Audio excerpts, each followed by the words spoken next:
unitate Deo Iacov, Gloria Patri et Filio, et Spiritui Sancto, sicut erat in principio, et nunc et semper, et in saecula saeculorum. Amen. Quasimodo geniti infantes, alleluia,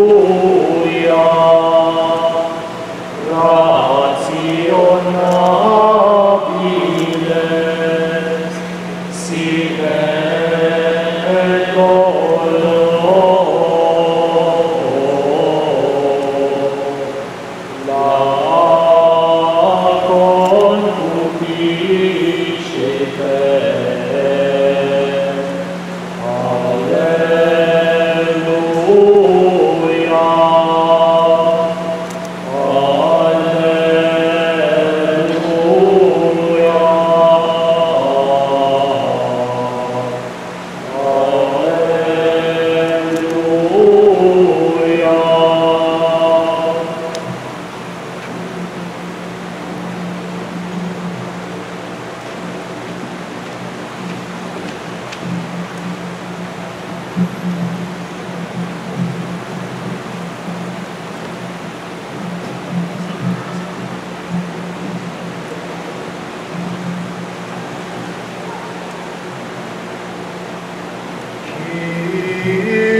Gloria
Thank you.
days comes at last. Gawis superbo discipuli vison Domino. Dicipego eisiterum pax vobis.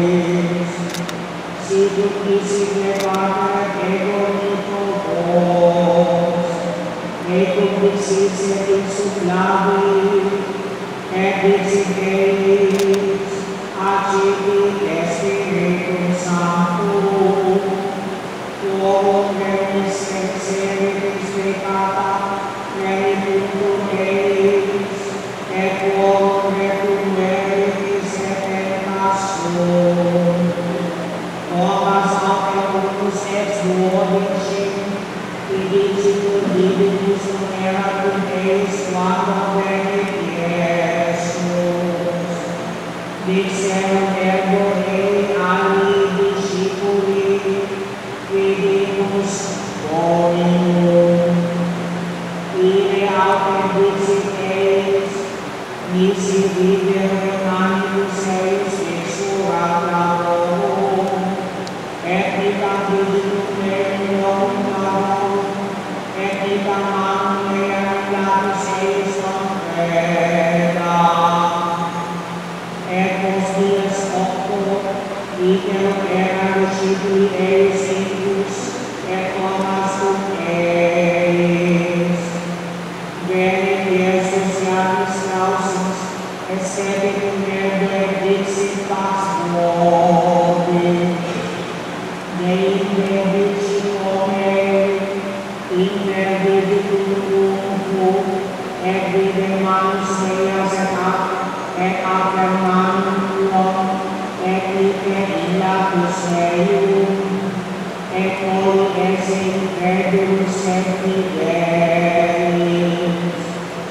Respondit Thomas et dixit ei, Dominus meus et Deus meus. Dixit ei Iesus, quia vidis in me Thoma credidisti, qui habit in mundi Deus et credit Deum. Multa primere alia signa credit Iesus, in conspectu discipulorum suum, quae non suscita in libro mor. Et autem scripta sum, ut negatis quia Iesus ex Christus Filius Dei, et ut credetis vita Mariatis, in nomine eius.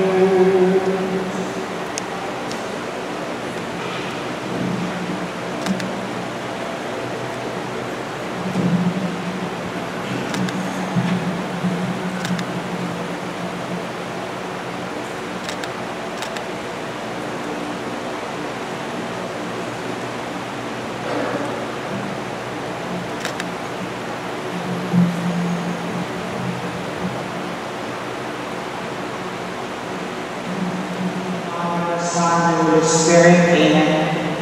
Our epistle was taken from the first epistle of St. John. Dearly beloved, whatsoever is born of God overcometh the world. And this is the victory which overcometh the world, our faith. Who is he that overcometh the world?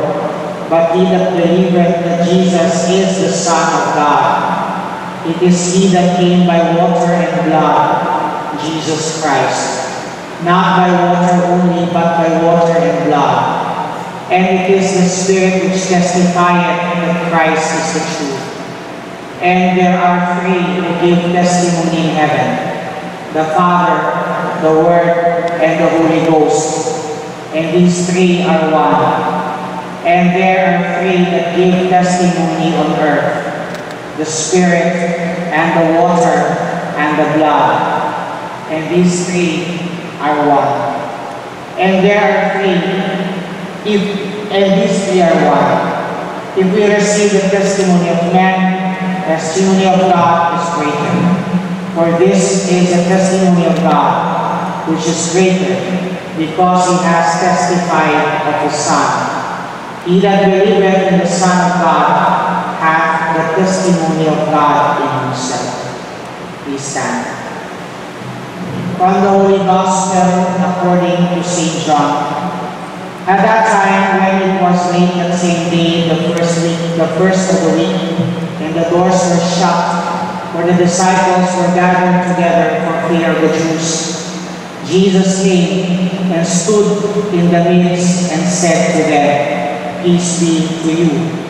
And when he had said this, he showed them his hands and his side. The disciples therefore were glad when they saw the Lord. He said therefore to them again, "Peace be to you. As the Father hath sent me, I also sent you." And when he had said this, he breathed on them, and he said to them, "Receive ye the Holy Ghost. Whose sins you shall forgive, they are forgiven them. And whose sins you shall retain, they are retained." Now Thomas, one of the 12, who is called Didymus, was not with them when Jesus came.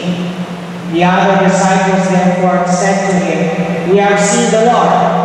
But he said to them, "Except I shall see in his hands the print of the nails, and put my finger into the place of the nails, and put my hand into his side, I will not believe." And after 8 days again, his disciples were within, and Thomas with them. Jesus cometh, the doors being shut, and stood in their midst, and said, "Peace be to you." And then he said to Thomas, "Put in thy finger hither, and see my hands, and bring hither thy hand, and put it into my side, and be not incredulous, but believing."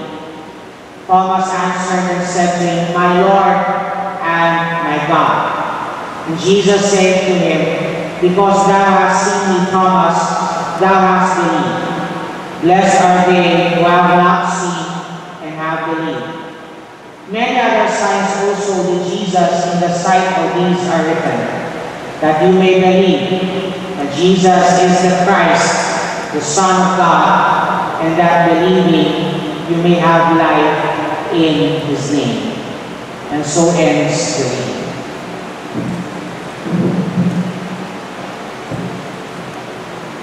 First of all, the delay of our Mass was on account of the fact that I had to give a short talk to the Divine Mercy Apostolate of our parish, and I accepted that invitation to talk to them because I thought that Father Rodel will be here to offer the Mass for you. But well, it so happened that Santo Domingo now has a Latin Mass with the same time we're having Mass. And so Father Rodel, I had to choose whether I would say Mass there or here. And in as much as it would be easier if I were stay put in one place, I chose to offer the Mass here and said Father Rodel will celebrate the Mass in Santo Domingo. But unfortunately, I thought I can bilocate, but I cannot pala bilocate. So I can do is shorten their talk and delay your Mass. So you can have two birds with one stone. Where they were asking me what should I do about it when we discovered that there wasn't anyone who could offer the Mass here. And I said I would think about it. I was never giving. I was not giving an answer because I really thought that God would give me the gift of bilocation, but He can give. So we have to delay your Mass and shorten the talk. So that is it. Okay? So we are now celebrating the feast of the Divine Mercy.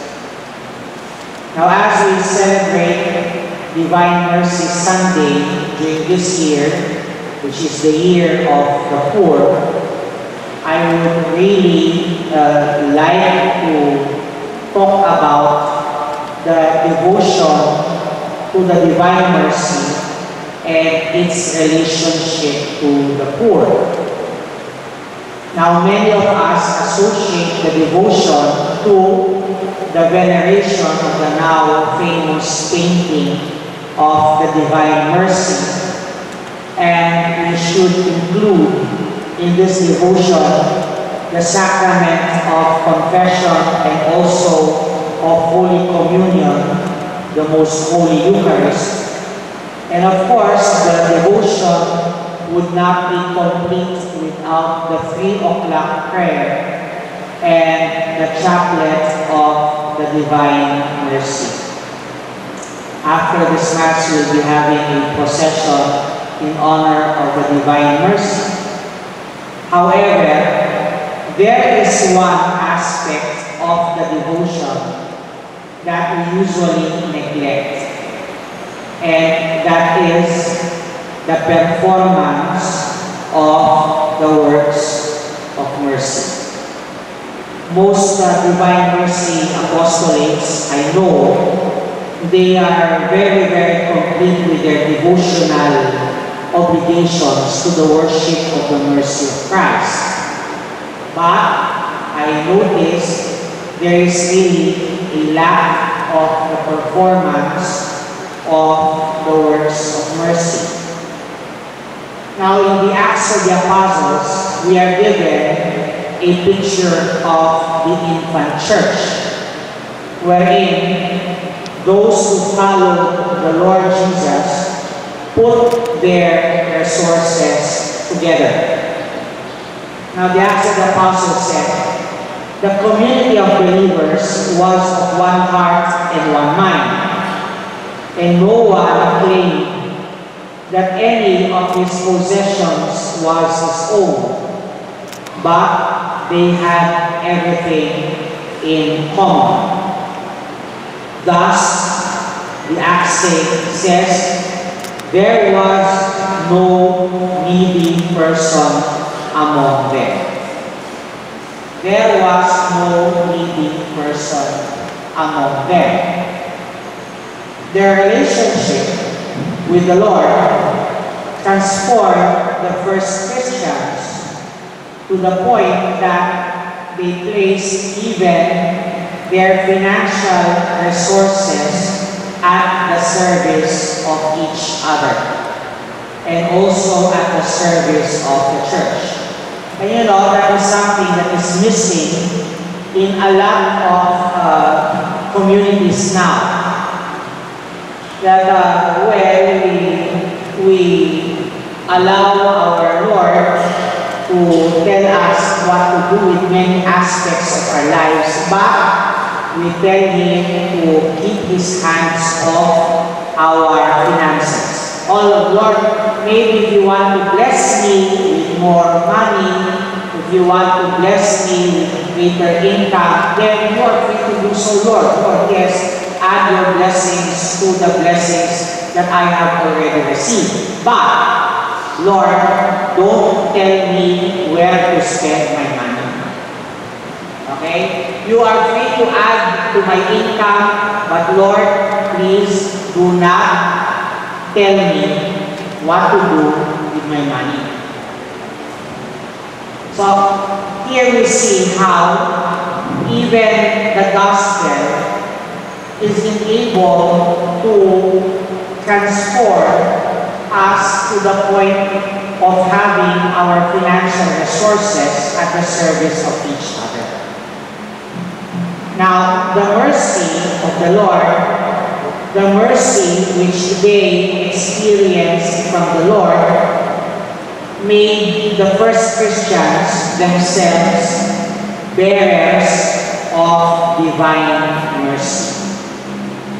The works of mercy became for them a lifestyle. The first epistle of St. John says, in this way we know that we love the children of God when we love God and obey His commandments. For the love of God is this, that we keep His commandments. Yes, Lord, yes, Lord. I keep the commandments, Lord. Yes, Father, I keep the commandments. I keep the Sabbath day holy. I honor my father and my mother. I do not kill anyone. Maybe I torture some people, but not to the point of eventually killing them. It's all short of killing. Or I do not commit adultery. I do not steal. I don't bear false witness against others. I do not covet. Yes, Father, I have fulfilled the commandments. But realize that if you look at the Gospels, the Lord Himself also commanded us to feed the hungry and give drink to the thirsty, to clothe the naked and shelter the stranger, to visit the sick and the imprisoned. For He said, whatever you do to the least of my brethren, that you do unto me. Oh, come on, Father. That is not a commandment. Are you sure?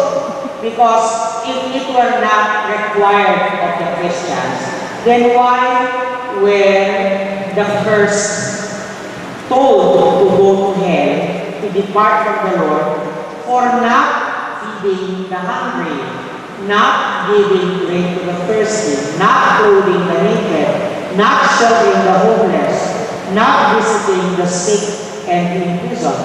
If they went to hell because they did not do it, then definitely doing it is a commandment.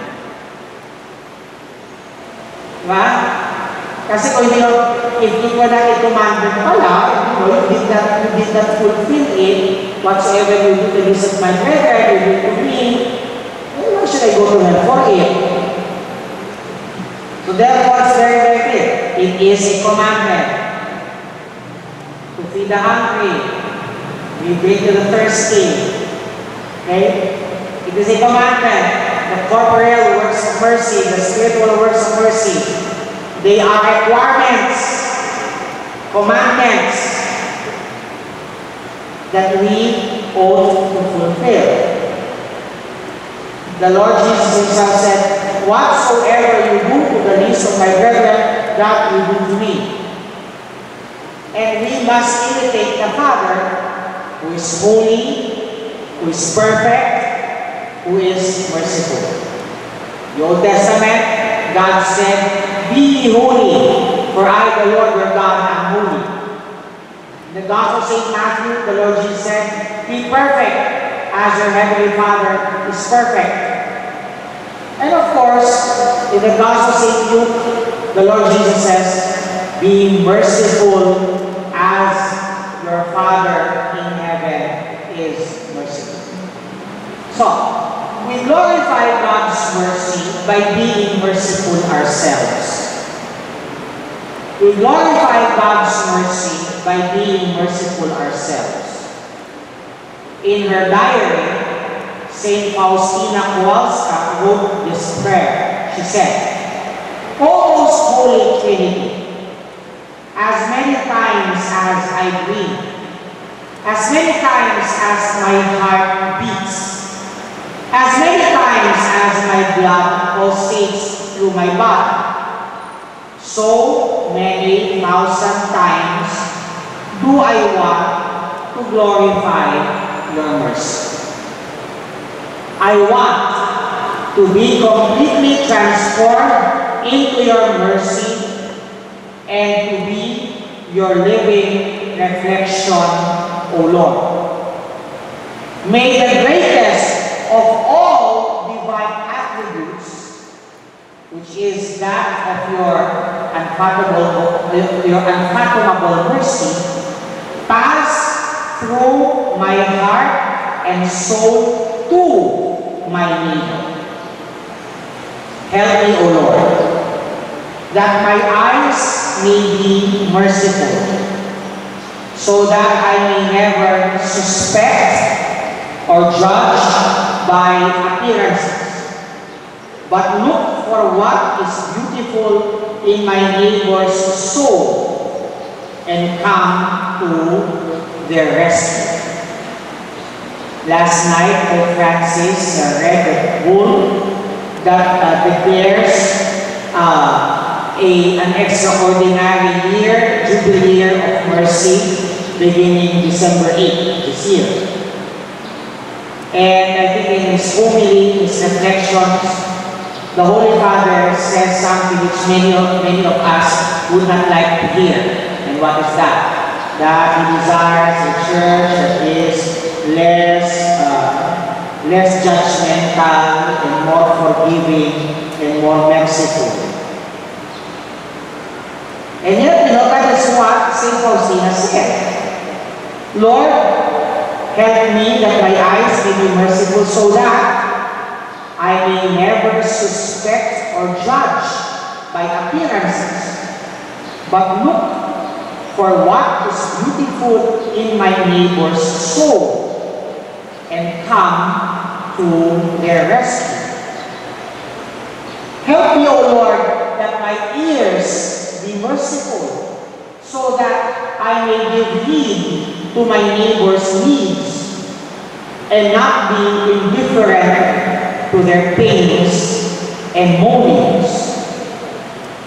Help me, O Lord, that my tongue may be merciful, so that I should never speak negatively of my neighbor, but have a word of comfort and forgiveness for all. What did St. James say?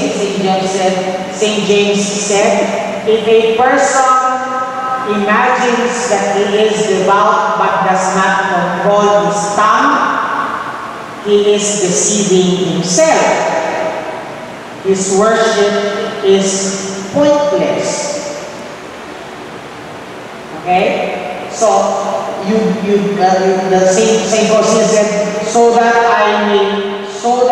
should never speak negatively of my neighbor. Even if it is true, Father, well, Saint Faustina said, so that I should never speak negatively of my neighbor, but have a word of comfort and forgiveness for all. Help me, O Lord, that my hands may be merciful and filled with good deeds, so that I may do only good for my neighbors and take upon myself the more difficult and toilsome tasks. Help me, O Lord, that my feet may be merciful, so that I may hurry to assist my neighbor, overcoming my own fatigue and weariness. My true rest is in the service of my neighbor. Help me, O Lord, that my heart may be merciful, so that I myself may feel all the sufferings of my neighbor. Listen carefully. Sabi niya sa St. Faustina, I will be sincere even with those who I know will abuse my kindness. I will be sincere even with those who I know will abuse my kindness. Eh, Father naman, tao naman if they actually abuse my kindness. Sabi St. Faustina, and I will lock myself up in the most merciful heart of Jesus, and I will bear my own sufferings in silence. Something very traditional and something which most of us traditionalists forget. That I will bear my own sufferings in silence. Thus, I resolve that my tongue be more merciful, because I am willing to to bear my suffering in silence. Thus, my ear becomes merciful. My eyes become merciful. My hands become merciful. Because even if I am done injustice, sa Faustina, I will bear my suffering in silence. And that is what many of us lack. That firm resolve to bear my own sufferings in silence. And that is why we have a very, very unkind world. A very, very unmerciful world. Because we fight fire with fire. Thus, the fire is not put out, but it worsens. How does it worsen? It comes from the fact I have not resolved to bear my sufferings in silence. May your mercy, O Lord, rest on me, said Faustina. O Lord, you yourself command me to exercise the 3 degrees of mercy. The first, the act of mercy of whatever kind. Second, the word of mercy. If I cannot carry out a work of mercy, I will assist by my words.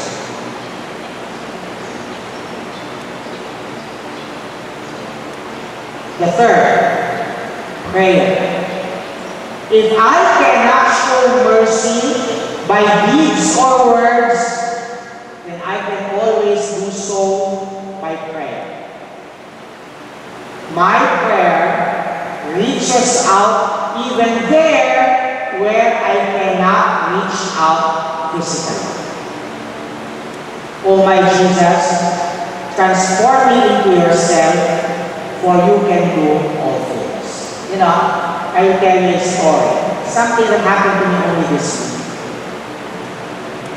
A high school classmate of mine has always been Protestant since birth. And now he is a pastor. And we are really friends over the Facebook. And then one of his statuses, he entered into a debate with an atheist. And so the words of the atheist, they were very maanghang. Very stingy. And the pastor kept on saying good things. Maybe he's more Christian than I am. Just saying good things. And then I decided to come in defense of my classmate. So I said, very well said, Pastor so and so. But as for him, the name of the atheist, just let him die and wait until he stands before the judgment seat of Christ. My pastor classmate privately messaged me. He said, Dear Father Jojo, thank you for joining our discussion with so-and-so. But may I ask you to tone down your comment a little bit. And then he made a story. He has been debating with that atheist for the longest time. And he has tried his best to win the guy to Christ. And he said, there seems to be a development because even his mother tells me there was one time the atheist responded to his mother, God bless you. And so he asked me, Father, can you tone down your comment? So what I did was to take away that part which said, just wait till he dies and he stands in front of the judgment seat of Christ. And that is it. It may be you're right, but your tongue is sharp. And that does not convert people. The sharpness of our tongue does not convert people. What draws them to the grace of Christ is really the gentleness of Christ. That is why, I keep on repeating, may my tongue be merciful.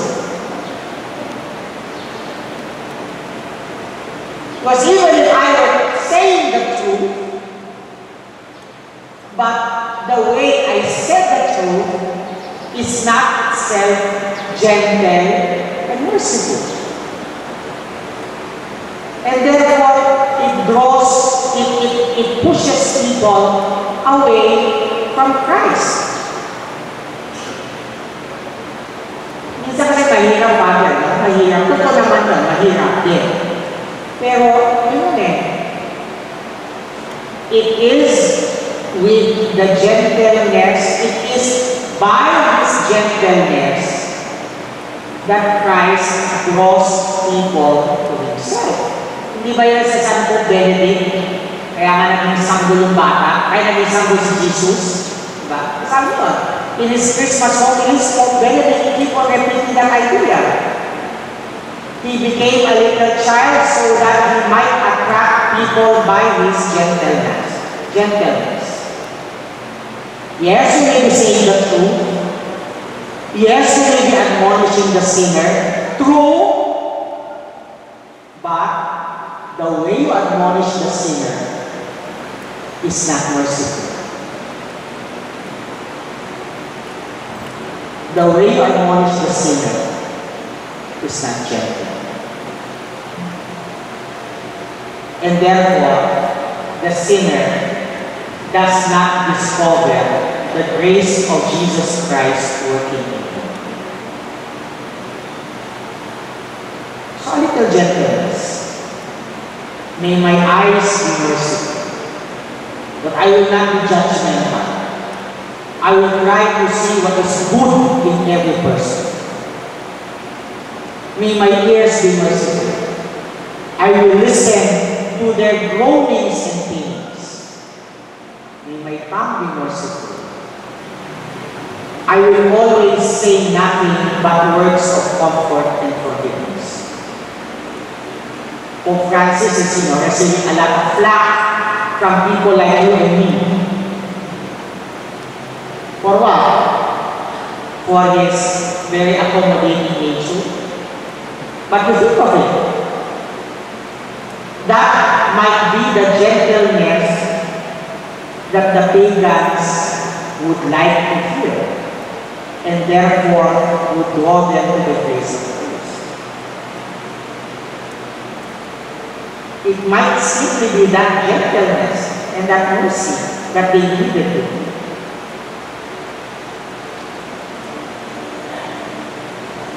May my feet be merciful, that I may be in a hurry to help. May my hands be merciful, that I may do only what is good for you. I think we should really do a lot of examination of conscience as we prepare to enter into the Jubilee year, the extraordinary Jubilee year of mercy.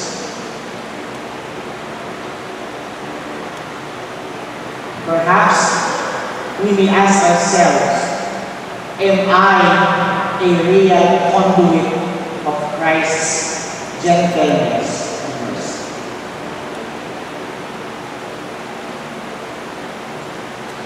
May the world become a more merciful world, as Pope Francis desired by declaring a year of mercy. May the world become a more gentle world, a more merciful world. And that we should do by asking the merciful Christ to make us, transform us into His image and likeness, making us like Him who is meek, gentle, and humble of heart. Jesus, I trust in you. O Mary, conceived without sin. In the name of the Father, and the Son, and the Holy Spirit.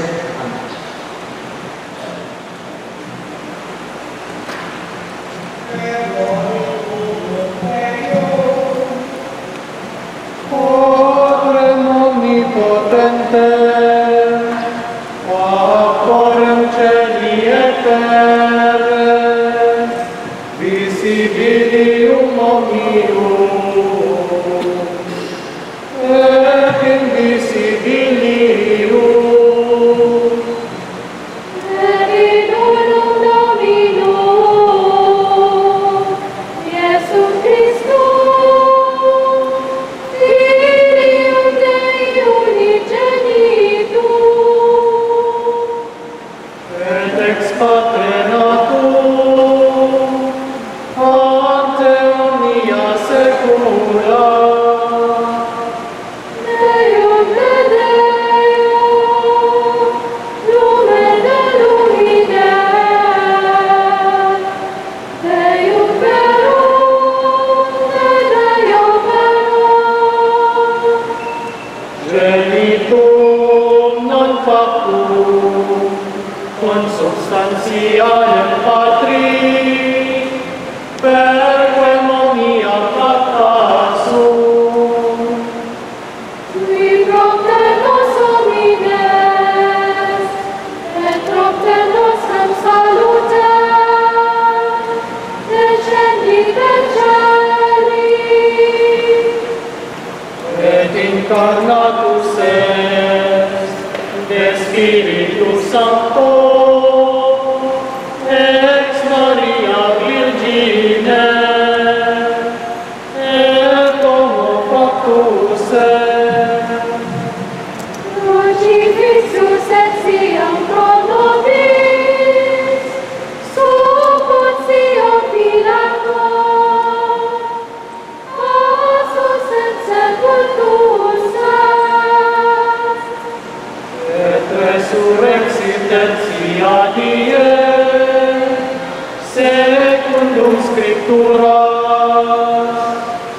et ascendit in caelum, sedet ad dexteram Patris, et literum venturus est cum gloria, judicare vivos et mortuos, cuius regni non erit fini, et in Spiritum Sanctum Dominum, et vivificantem, qui ex Patrem Filium procedit, qui cum Patre et Filio simul adoratur, et cum glorificatur, qui locutus est per profetas, et unam sanctam catholicam, et apostolicam ecclesiam, confiteiorum baptisma, in remissionem peccatorum,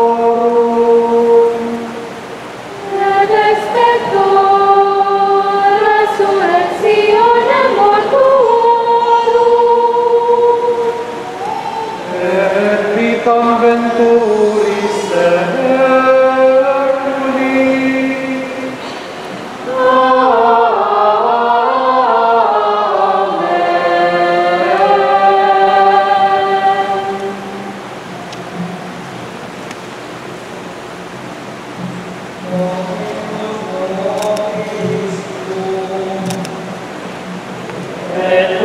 Espiritu Tuhan.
Sanctus Dominus,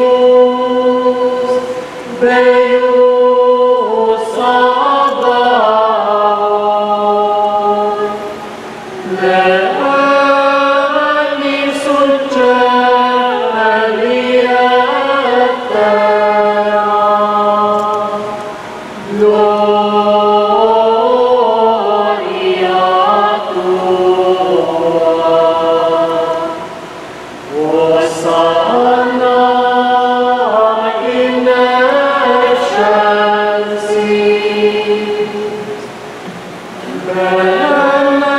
benedictus qui veni, in nomine Domini.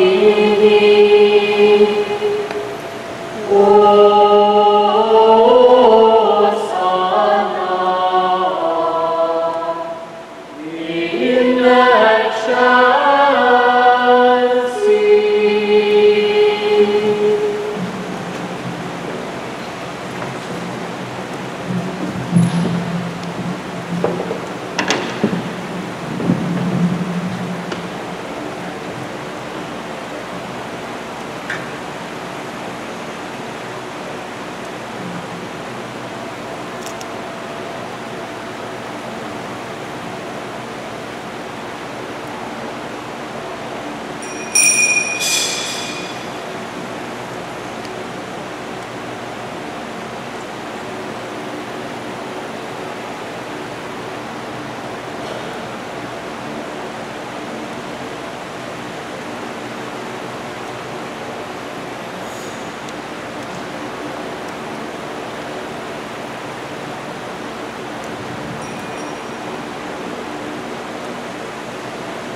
Se liberanos amados.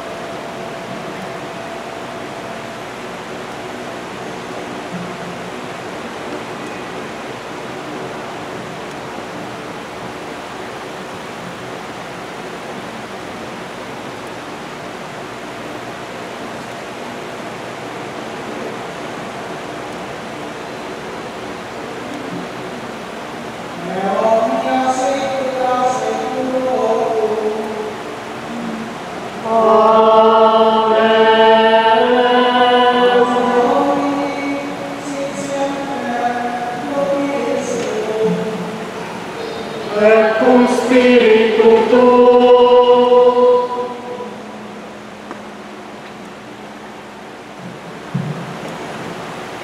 Agnus Dei,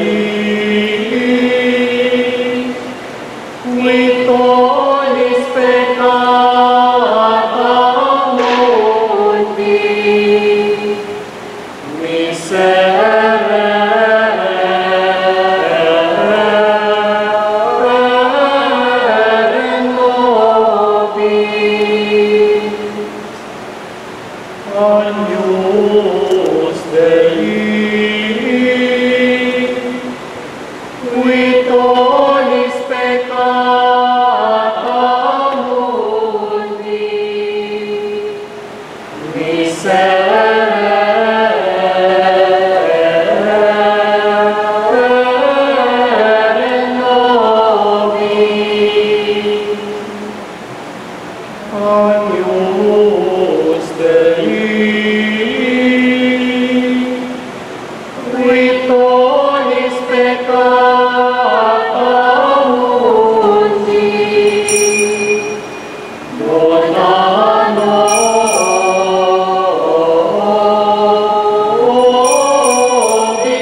Alleluia, alleluia, alleluia.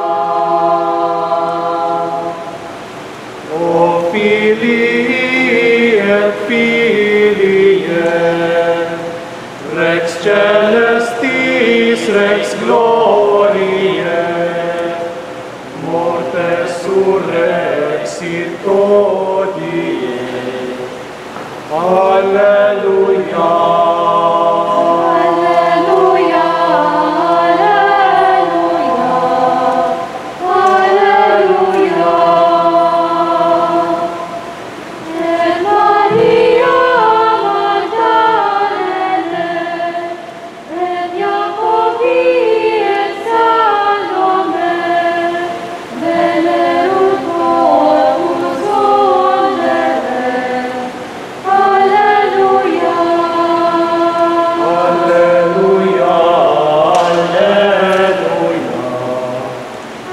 alleluia. Enaldicedens angelus, predixit mulieribus, in Galilea est Dominus. Alleluia. Alleluia, alleluia, alleluia. A Magdalena bonifit, ad ostium monumenti, locorum discipuli. Alleluia.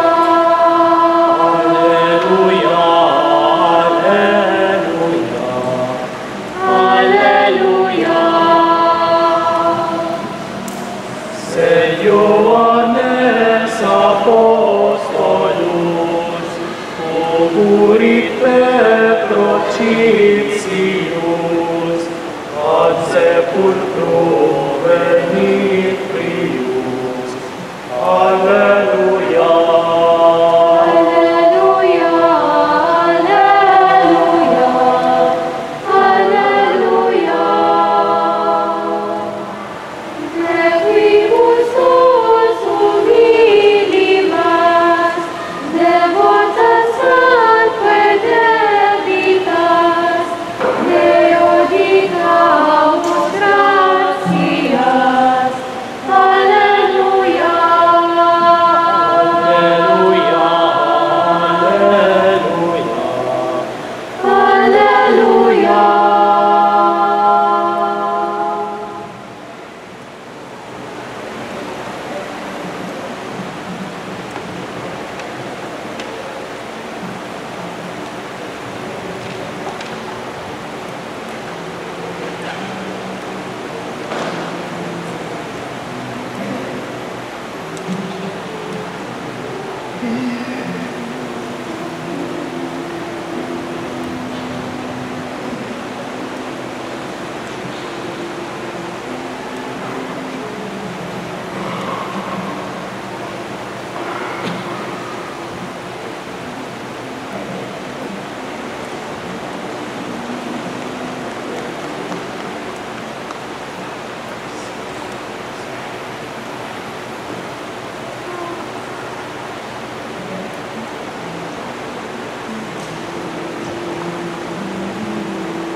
Adoremus in aeternum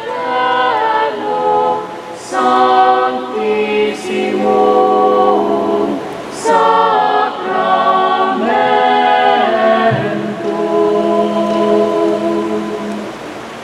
Laudate Dominum omnes gentes, laudate eum omnes populi. Quoniam confirmata est super nos misericordia eius, et veritas Domini manet in aeternum.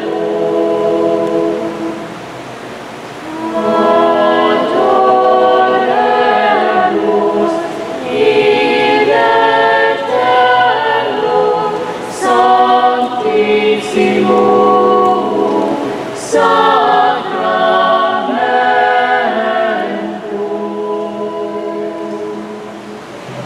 Gloria Patri et Filio et Spiritui Sancto. Sicut erat in principio et nunc et semper, et in saecula saeculorum.